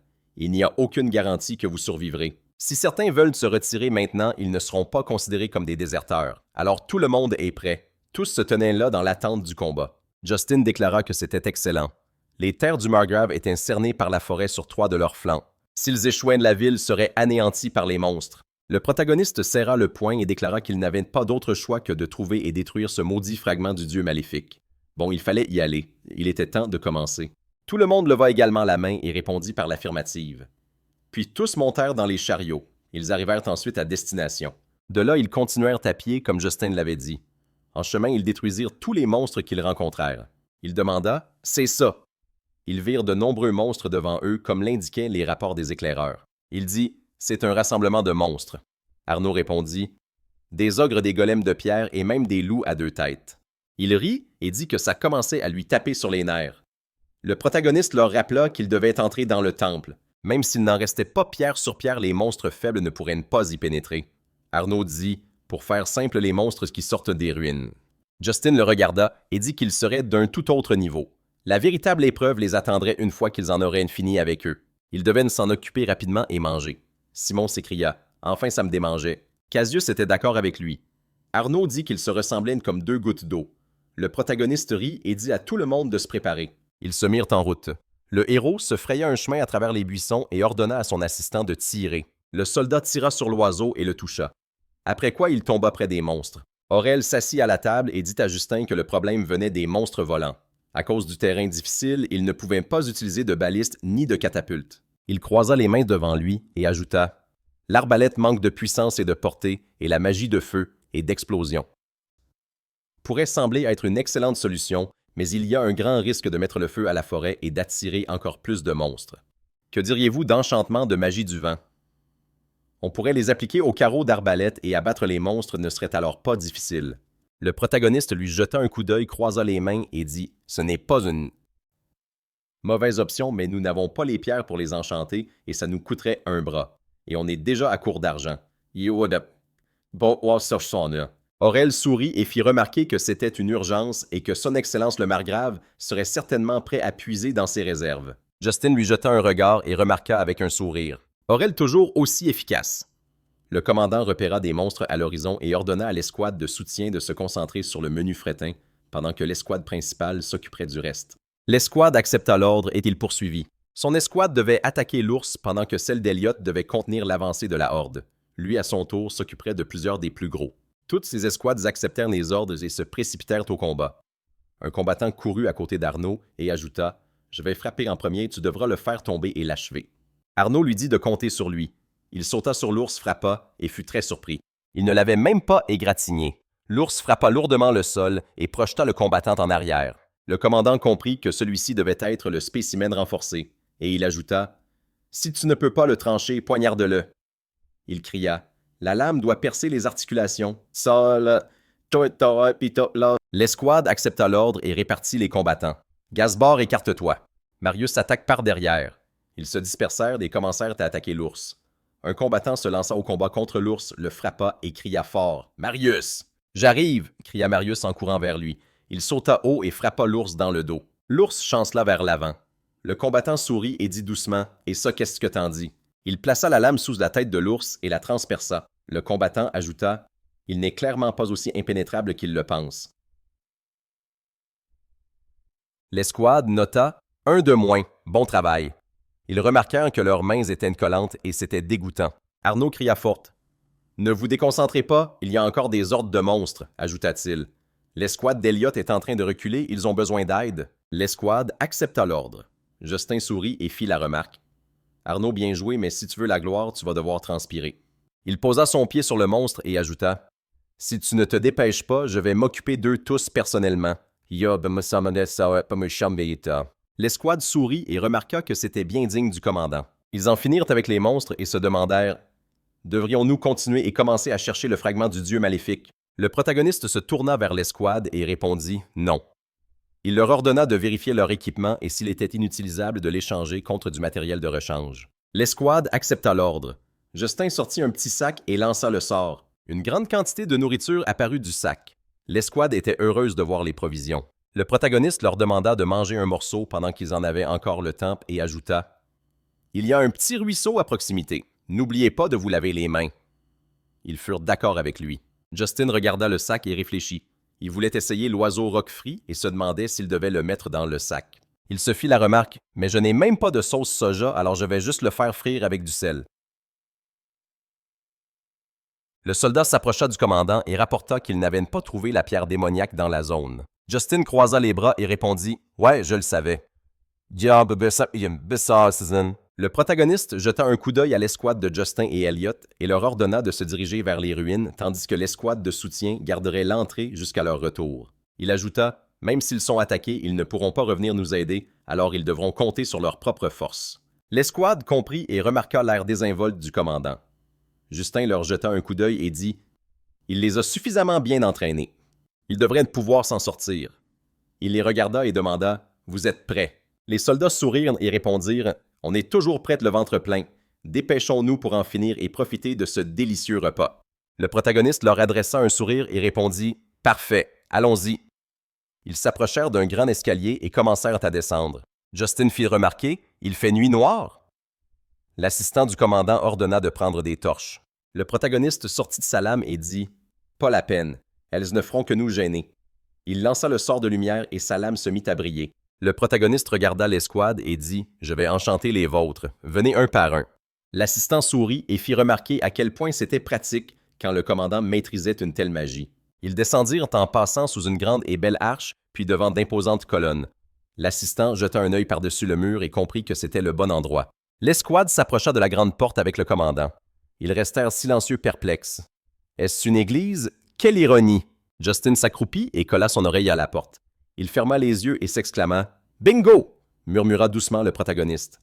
Le fragment du dieu maléfique est droit devant et à première vue, il y a beaucoup de monstres là-bas. Un des combattants sourit et supposa que le commandant allait se lancer un sort de renforcement et foncer sur la pierre, n'est-ce pas? Et qu'eux feraient diversion avec les monstres. Le protagoniste répondit calmement « Non, je laisse la pierre à Cassius. » Cassius se désigna surpris et demanda « À moi. » Justin répondit « Tu es le plus rapide et le plus agile de nous tous et tu portes une armure légère qui te permet de bouger librement, pas vrai? » Le protagoniste précisa que sa magie avait une limite. Si quelqu'un pouvait réussir avec le sort lancé sur lui, ce serait bien lui, Cassius. Le protagoniste répliqua avec colère « Pas de refus. Prépare-toi. » L'escouade regarda Cassius avec inquiétude car c'était sa première mission importante. Cassius regarda son escouade en silence. Justin lui demanda de s'approcher et posa la main sur son épaule. Il prononça « Renforcement corporel » et le combattant se mit à luire légèrement. Cassius dit la voix pleine de joie « Génial, mon corps est aussi léger qu'une plume. » Le protagoniste désigna la porte et dit qu'aussitôt qu'il l'ouvrirait, les monstres remarqueraient de la lumière et attaqueraient. Il ajouta « Une fois à l'intérieur, vous n'aurez qu'à faire diversion, et si vous voyez la pierre, prévenez immédiatement Cassius. » Justin dit qu'après avoir détruit la pierre, il s'occuperait des monstres restants. L'escouade se prépara à entrer. Le protagoniste commença à compter. 3, 2, 1. Il ouvrit la porte et vit un grand nombre de monstres. Justin leur ordonna à voix haute de trouver le fragment du dieu maléfique et de se dépêcher. Les monstres se préparèrent à attaquer l'escouade. Yok aperçut la pierre du coin de l'œil et demanda « Commandant, c'est ça! » Justin cria « Cassius !» Le protagoniste félicita Yok en disant « Bien joué !» Yok cria « Oui, chef !» Le protagoniste ordonna à l'escouade d'éviter les blessures et de couvrir Cassius. Un ours énorme faillit attaquer Cassius, mais Simon lance une dague et tua la bête. Cassius remercia Simon pour son aide. Simon lui demanda de se dépêcher. Cassius courut jusqu'à la pierre et frappa de toutes ses forces. Il cria « Si seulement je pouvais le faire tranquillement !» Cassius frappa la pierre, mais réalisa qu'elle était trop dure. Il continua de la frapper en suppliant « Brise-toi !» Justin vit un monstre gigantesque apparaître derrière Cassius. Cassius frappa à nouveau, toucha la pierre et dit « Allez, fais-le !» Le monstre leva une énorme hache et s'apprêta à frapper. Le protagoniste cria à Cassius « Ça suffit !» et lui ordonna de courir. Cassius fendit la pierre et hurla « Oui, je l'ai brisé !» Il leva les yeux et vit une hache gigantesque s'approcher. Justin lui hurla hystérique de s'enfuir. Le protagoniste se souvint d'un moment de sa vie passée où son frère avait couru devant une voiture. Il se mit en colère en se remémorant son jeune frère. Le protagoniste lança un sort de renforcement et se précipita sur le monstre. Il frappa la créature et hurla « Ne le touche pas !» L'escouade et les monstres le regardèrent surpris. Justin se jeta sur le centaure et le déchira en plusieurs morceaux. Le corps du centaure fut projeté à plusieurs mètres. Le protagoniste resta immobile, le visage déformé par la colère, essayant de reprendre son souffle. L'escouade le regardait avec stupéfaction. Cassius le regarda en souriant et dit « Commandant ». Justin sourit à son tour et ajouta « C'est ça. Tu as réussi cette fois. » Il lui fit un pouce en l'air et dit « Bien joué. » Le protagoniste s'adressa ensuite à l'escouade. Cassius a fait preuve d'une volonté inébranlable et le fragment du dieu maléfique a été détruit. Les monstres ne disparaîtront pas pour autant, mais maintenant ils ont peur et c'est notre chance. Le commandant a ordonné à toutes les troupes de lancer un assaut final en tuant tous ceux qu'ils croiseraient. Les escouades ont accepté son ordre et sont partis faire le ménage. L'escouade qui attendait à l'extérieur a remarqué « Les monstres se sont calmés et heureusement ils n'étaient pas si nombreux. » Le soldat espérait tristement que tout le monde reviendrait sain et sauf vu qu'ils étaient là depuis un moment. Un autre soldat l'a rassuré disant que tout irait bien et que c'était une honte de sous-estimer le commandant et son escouade d'élite. Il a répondu que ça n'avait pas d'importance. Il voulait juste que ça se termine vite. Le soldat a dit que s'ils échouaient, ils mourraient tous. Il l'a dit sans détour. Le protagoniste est sorti de la structure et a dit « Bien joué les gars ». L'escouade a vu le commandant et a confirmé que les autres allaient bien aussi. Justin était si fatigué qu'il tenait à peine debout. L'escouade lui a demandé ce qu'il était advenu du fragment du dieu maléfique. Le protagoniste a tendu sa main avec la pierre brisée et l'a montrée. Il a ajouté « C'est juste une pierre. Il n'y a plus d'énergie démoniaque dedans. » Cassius a retiré son casque et a demandé au commandant ce qu'il devait faire maintenant. Justin a répondu calmement. Nous devons engager un prêtre de haut rang, l'examiner et confirmer que c'est bien une pierre démoniaque. Le protagoniste a jeté un coup d'œil à Cassius et a dit « Il aurait dû se replier et rejoindre l'escouade. » Il a ajouté « Même si je lui en ai donné l'ordre, il doit d'abord penser à sa propre sécurité. Nous n'avions pas besoin de pertes supplémentaires. » Cass a lui couvrant sa bouche avec sa main et a répondu que s'il s'était agi de l'ancien commandant, il l'aurait fait, mais qu'il savait que lui, il viendrait le sauver. Justin l'a regardé perplexe à souris et a commencé à lui ébouriffer les cheveux. Cassius n'a pas compris ce que le commandant faisait et a demandé « Qu'est-ce que vous faites? » Le protagoniste a ri et a dit « Assez de bavardage. » Il a ajouté « Les gens devraient accorder de la valeur à leur vie et en plus nous avons besoin de toi. » Le commandant a posé sa main sur son épaule et s'est excusé de l'avoir forcé à mettre sa vie en danger. Justin l'a regardé et a dit « Bien joué. » En entendant cela, Cassius a levé la main et a crié joyeusement « Oui! » Le commandant dans second l'a informé que l'intérieur du temple devrait être sécurisé et qu'il n'y avait aucun signe de renfort venant de l'extérieur. Justin a écouté et a déclaré leur mission comme un succès. Les membres de l'escouade se sont mis à chuchoter entre eux, signifiant qu'ils s'étaient battus durement. Le protagoniste a vu ça et a remarqué qu'ils étaient apparemment impatients. « Très bien !» a-t-il crié fort. « Pause déjeuner. » L'escouade a rugi. « Hourra !»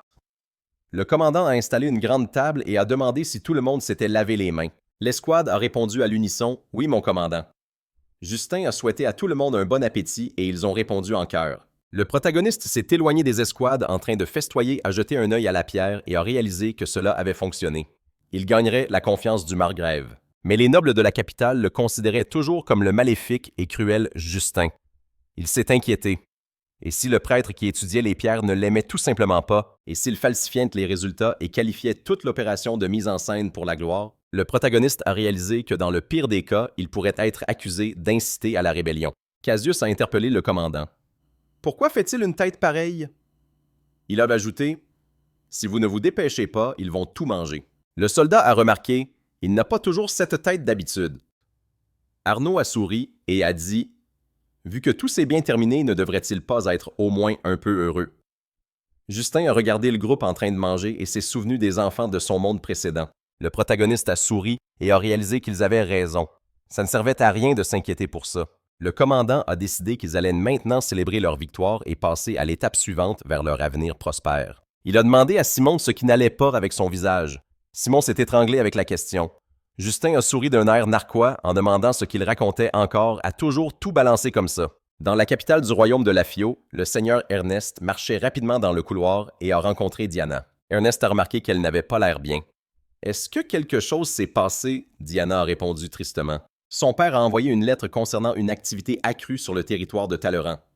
Le seigneur lui a demandé de ne pas s'inquiéter car il avait déjà envoyé un ordre de chevalier de là-bas. Diana a répondu qu'elle était très reconnaissante pour ce soutien. « Mais le commandant de la 3e escouade de chevaliers Justin Deshandiers, dit-elle avec mécontentement, pensez seulement à la façon dont cet homme traite mon père et les habitants de nos terres. » Aurel était assis à une grande table et écoutait le tic-tac d'une horloge. Il a entendu des cris dans la rue, s'est levé brusquement et s'est mis à courir. Aurel a compris ce qu'on criait « Vice-commandant de l'escouade de nettoyage est de retour ». La foule les a accueillis avec de vives acclamations et a salué leur bon travail. Les soldats ont sauté de la charrette en remarquant à quel point ils étaient fatigués. Aurel est allé à la rencontre du commandant et a dit qu'il était heureux qu'il soit en sécurité. Justin a répondu « C'était dangereux, mais on a réussi à s'en sortir. » Cassius a crié « Nous devons célébrer la victoire. » Le soldat a répondu avec stupéfaction. Ils avaient traversé tant d'épreuves et il avait encore la force de faire la fête. Modèle. Le protagoniste a dit à voix basse qu'il en serait ravi, mais qu'il devait d'abord rencontrer le margrave et qu'il devrait se reposer. Le protagoniste s'est approché de Florent et lui a demandé d'organiser immédiatement une rencontre avec lui et d'y inviter un prêtre de haut rang. Florent a répondu d'une voix forte. « On s'en occupe tout de suite. » Aurel a jeté un coup d'œil au commandant et a fait remarquer qu'en attendant une réponse, il devrait lui aussi se reposer. Justin a compris qu'il avait raison et a décidé d'au moins aller se changer. On a informé le margrave que le seigneur Vanner était arrivé. Le margrave a tendu la main à Justin et l'a informé qu'il avait déjà reçu un message l'informant du succès de l'opération de répression. Le protagoniste lui a serré la main et a répondu « C'est uniquement grâce à vous que nous avons pu réussir, monsieur le margrave. » Il a désigné le canapé et a demandé pourquoi il restait debout. « Veuillez vous asseoir. » Justin a accepté et s'est assis. Le margrave s'est assis en face de lui et a dit Ben, nous fêterons ça plus tard. À votre demande, j'ai fait venir le prêtre, mais vous aviez dit que c'était important. De quoi s'agit-il? Le protagoniste a sorti une pierre brisée de sa poche intérieure et l'a posée sur la table. Le margrave a dit doucement « Alors c'est ça ». Le protagoniste lui a dit qu'il s'agissait apparemment d'un fragment d'une divinité maléfique de Talleyrand. Il a ajouté « C'était la source des monstres, alors nous l'avons éliminé ». Justin voulait qu'ils le voient par eux-mêmes. Le prêtre a examiné la pierre et a remarqué que même les vestiges de puissance démoniaque émanaient le mal. Il voyait cela pour la première fois, mais il n'y avait aucun doute. C'était bien ça. Le margrave a regardé Justin et a demandé « Mais nous sommes en sécurité maintenant, n'est-ce pas? » Le protagoniste l'a regardé et a répondu « Du moins, aucune anomalie ne s'est produite pendant le transport. » Le prêtre a regardé le margrave et a dit « Étant donné la nature de cet objet, il doit être purifié immédiatement. » Le margrave a réfléchi un instant, puis a acquiescé. Le protagoniste a compris qu'il n'était pas étonnant qu'il ait du mal à se décider, car purifier complètement l'énergie qui s'était transformée en miasme nécessiterait les prières de plusieurs prêtres rituels. En d'autres termes, un don important au temple serait nécessaire. Le protagoniste pensa que, à en juger par la situation, ses finances devaient être dans un état désastreux à cause des mesures prises contre l'invasion des monstres. Et dans ce contexte, Justin s'est adressé à lui à voix basse et a dit « Ma requête vous paraîtra peut-être égoïste, mais pourriez-vous, s'il vous plaît, me confier ce fragment du dieu maléfique? » Le protagoniste a tendu la main devant lui et a dit sérieusement qu'empêcher le déchaînement des monstres était un exploit militaire plus grand qu'il n'aurait pu l'imaginer. Mais comme vous le savez, c'est un cas extrêmement rare dans toute l'histoire. Et quand j'irai faire mon rapport au roi, je voudrais avoir une preuve. Le prêtre a baissé la tête et a dit « Si vous faites cela, c'est que votre position est… » Justin l'a interrompu et a demandé au prêtre de confirmer le caractère unique de cette pierre. Le protagoniste a jeté un regard au prêtre et a dit « Peut-être que le fragment du grand Dieu sera offert au grand temple de la capitale royale. Quand cela arrivera, je ne manquerai pas de dire du bien de ceux qui ont été si profondément impliqués dans cette affaire. » Le prêtre a joint les mains et a dit « Oh non, je comprends parfaitement et je suis tout à fait disposé à coopérer. » Justin a souri et a ajouté « Ce serait d'une grande aide. » Le margrave a demandé au prêtre de l'éclairer. Le prêtre l'a regardé et a répondu « Non, ce n'est rien. Cela fait partie de mon devoir. » Le protagoniste a souri malicieusement et a pensé « Parfait. » Le prêtre y perd financièrement puisqu'il ne peut pas effectuer la purification lui-même, mais il ne pouvait pas laisser passer la chance de se faire un nom auprès de la famille royale et du grand temple. Le margrave a suggéré qu'ils officialisent le certificat dans une autre pièce et a demandé au majordome d'escorter le prêtre et de lui présenter un gage de leur gratitude pour la journée. Le prêtre l'a remercié et a dit qu'il lui était très obligé. Le majordome a raccompagné le prêtre hors de la pièce. Le margrave s'est gratté la tête, s'est excusé et a ajouté qu'il appréciait de sa prévenance. Justin l'a regardé et a dit que c'était la famille royale qui avait accordé cette terre à la famille Talleyrand et qu'ils devraient au moins couvrir eux-mêmes les coûts de la purification. Le margrave a remarqué qu'il ne mâchait certainement pas ses mots. Il a demandé ce que le troisième ordre de la nuit ferait après ça. Le protagoniste a regardé la pierre et a répondu « Au départ, je n'étais qu'un étranger venu maîtriser les monstres, mais après avoir observé la situation pendant une semaine, je retournerai dans la capitale pour éviter d'être un fardeau. » Justin l'a regardé et a ajouté que s'il avait des lettres pour Sa Majesté ou la princesse, il pourrait les leur remettre. Le margrave baissa la tête et dit comme pour lui-même qu'il aurait eu du mal à faire confiance à quelqu'un comme lui. C'est ce que j'aurais pensé avant. Et il ajouta « Bon sang, qu'est-ce qui m'a tant changé? » Justin a levé le menton, l'a regardé et a répondu « Qui sait, peut-être que l'eau et l'air d'ici m'ont été favorables. » Le margrave a ri et a répondu que ses soldats seraient désormais occupés à patrouiller et à maintenir la sécurité. Le troisième ordre de la nuit méritait bien un peu de repos. Le protagoniste a souri et a répondu « Merci, mes hommes seront flattés. » Justin se tenait près du poêle faisant frire quelque chose. Un soldat voyant la scène a demandé au commandant ce qu'il fabriquait en cuisine. Le protagoniste s'est retourné et a répondu calmement qu'il préparait une surprise pour ses camarades. Cassius a remarqué surpris « Oui, il rayonne carrément. » Justin s'est retourné et a demandé « Mon visage a quelque chose d'étrange. » Il a ajouté « Et pourquoi est-ce qu'il reste planté là avec des airs aussi gourmands? » Cassius a souri et a répondu « C'est évident. Eux aussi, ils veulent goûter à ces pancakes au miel. » Aurel a acquiescé. « Exactement. » Le protagoniste a mis la main à son menton et a pensé « Bon, demain, ce sera notre dernier entraînement commun avec l'ordre de chevalerie des margraves frontaliers. » Il les a pointés du doigt et a ajouté qu'il donnerait personnellement une récompense spéciale à quiconque obtiendrait de bons résultats. Les combattants l'ont regardé perplexe. Le lendemain, ils se tenaient en formation en équipement complet.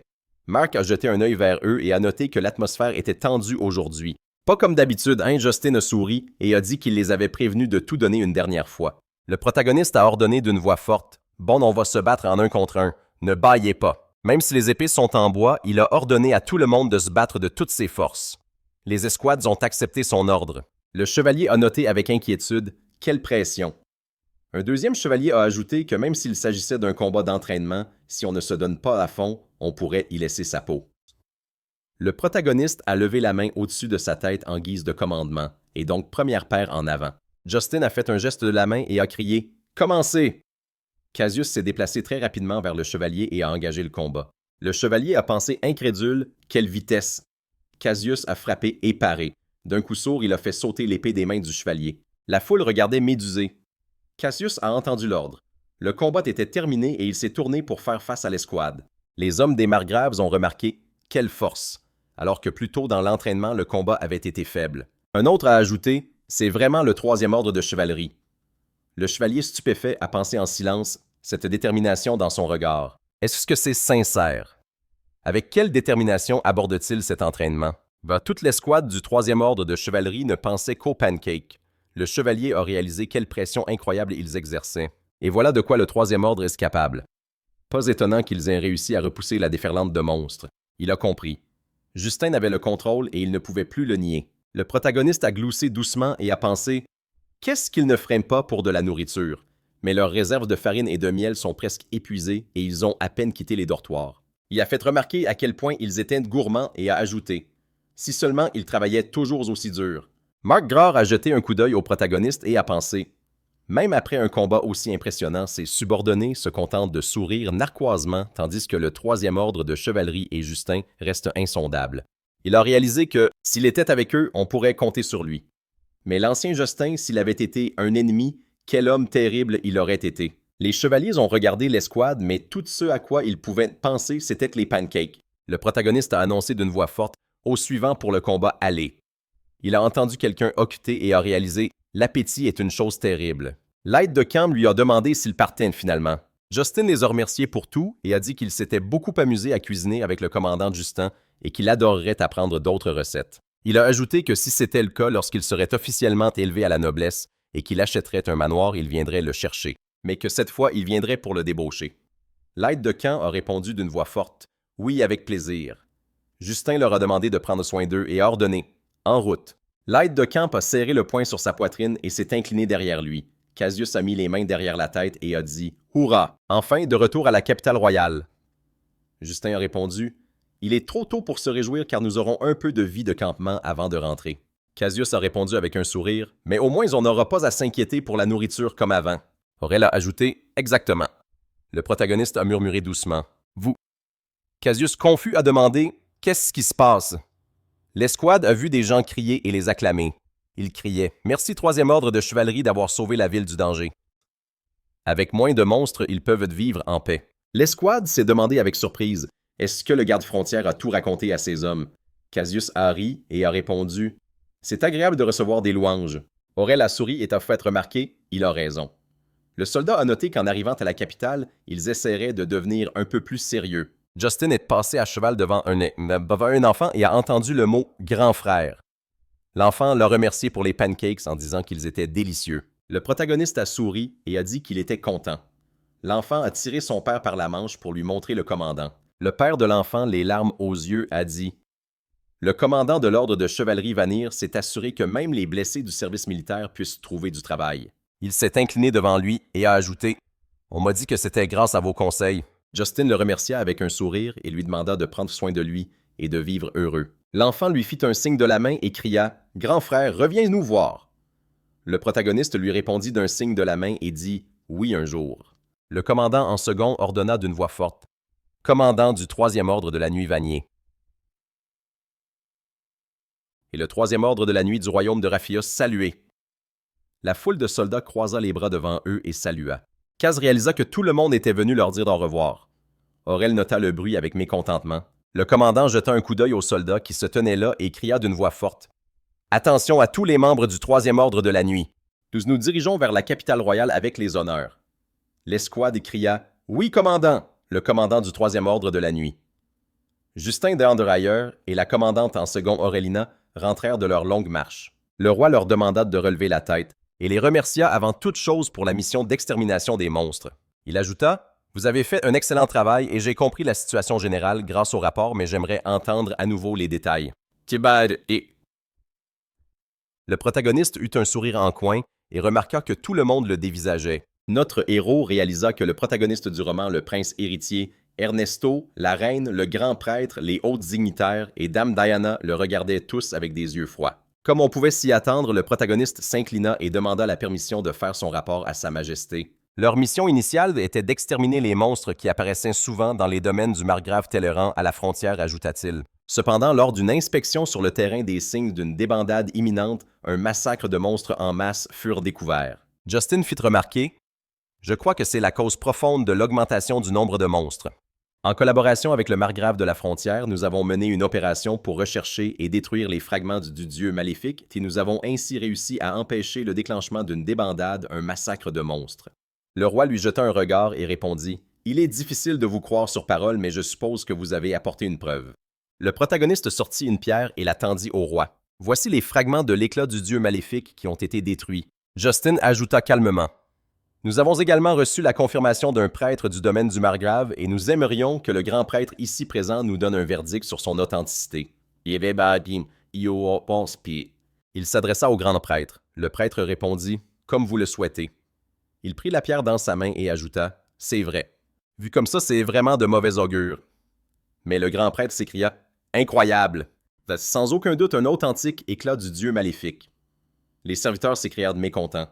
Quoi, ils ont vraiment empêché la débandade des monstres avant même qu'elle ne commence. Et il veut dire que c'est le tristement célèbre troisième ordre de la nuit qui a réussi à l'empêcher. Le grand prêtre demanda à tout le monde de se calmer et ajouta que l'authenticité de l'éclat du dieu maléfique avait été confirmée. Une lettre d'éloge pour le troisième ordre de la nuit était également arrivée de Talon.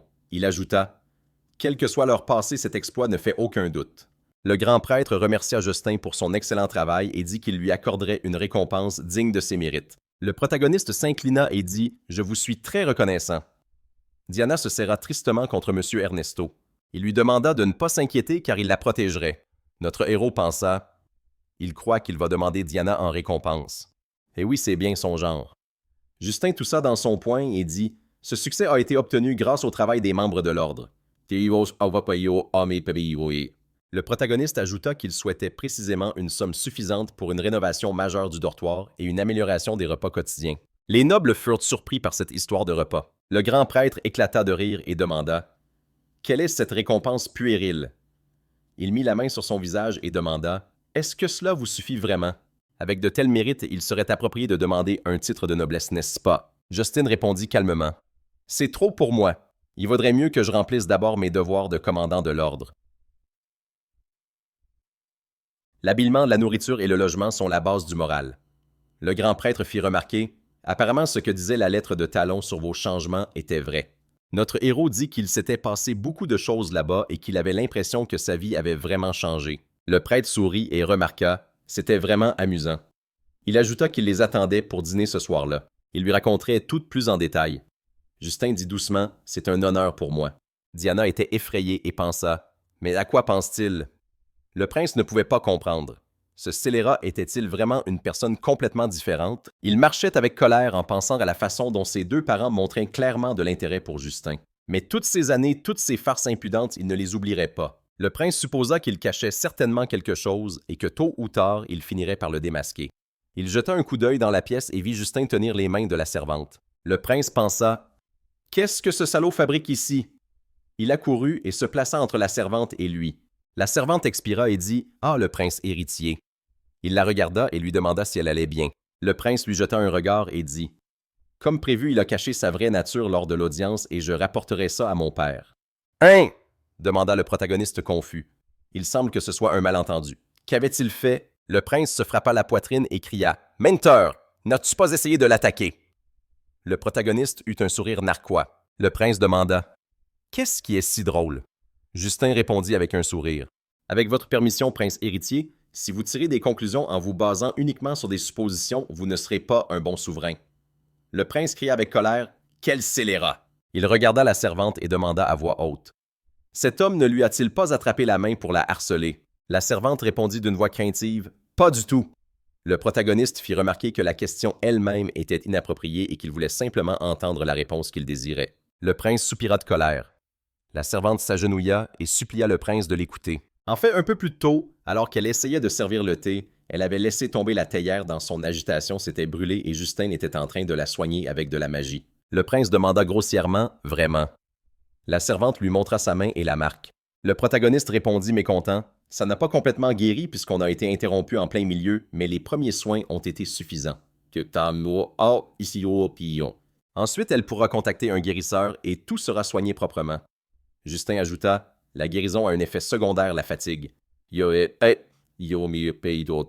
lui demanda de ne pas s'occuper du nettoyage et lui suggéra d'aller simplement se reposer. Justin demanda au prince si cela le dérangeait.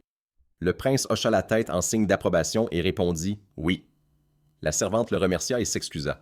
Le prince attendit que la servante quitte la pièce et demanda avec colère au protagoniste « Que veux-tu » Justin demanda à son tour « Ce que je veux? N'ai-je pas le droit de faire de bonnes actions? » Le prince se mit à hurler. Naturellement, il continuerait à douter de lui. Peu importe ce que Justin faisait pour eux, il était convaincu qu'il avait causé beaucoup de tort à Diana. Le protagoniste baissa la tête et répondit qu'il avait raison et qu'il comprenait avoir beaucoup à réfléchir et à améliorer en lui-même. Justin ajouta que c'était précisément pour cette raison qu'il avait l'intention de le montrer par des actes plutôt que par des mots. On ne pouvait rien contre les doutes. Mais il ne voulait pas être accusé de quelque chose qu'il n'avait pas fait. Le prince se retourna et répondit avec colère « Alors abstiens-toi de toute action qui pourrait prêter à confusion à partir de maintenant. » Adieu. Le commandant demanda alors « N'en faisait-il pas un peu trop? » La réponse de Justin parut un peu enfantine. Le protagoniste ferma les yeux, se gratta la tête et réalisa. Avait-il vraiment succombé à son ancien moi qui détestait tant le prince héritier? Naturellement, le prince héritier lui était hostile, donc ce ne serait pas facile. Justin arrêta d'y penser et décida de changer avant que